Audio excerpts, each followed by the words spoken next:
Kryetari i Partisë Demokratike Sali Berisha para gazetarëve ka reaguar në lidhje me zgjatjen e hetimeve për ish-presidentin e vendit Ilir Meta.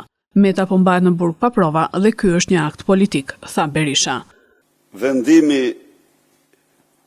i fundit i kreut të organizatës kriminale Edi Rama dhe Altin Troplinit për të mbajtur në burg kryetarin e Partisë së Lirisë, partisë dytë, partisë opozitare më të madhe të dytë më të madhe, është një akt politik kriminal që dëshmon frikën dhe tmerrin e Edi Ramës nga Ilir Meta,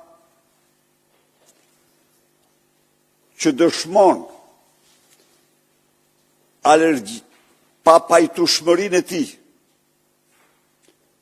intolerancën absolute, atërore, ndaj opozitës dhe opozitarizmit.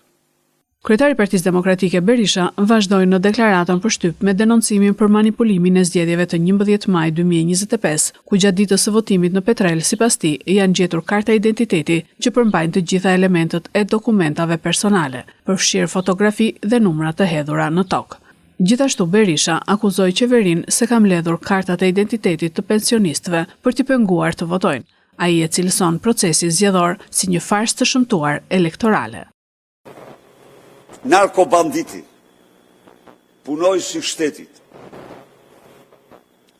shkon dhe mbledh kartat e identitetit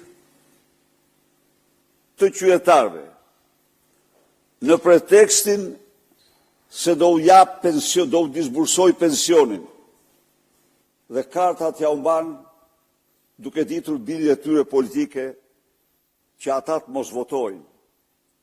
Pra ky bandit, punojësi i shtetit, narkobandit, ky me urdhër të Edi Ramës shkelmon të drejtën kushtetuese themelore të qytetarëve. Unë duhet të përshëndes këtë çift të moshuar, por njerëz kurajos, që e denoncuan haptas.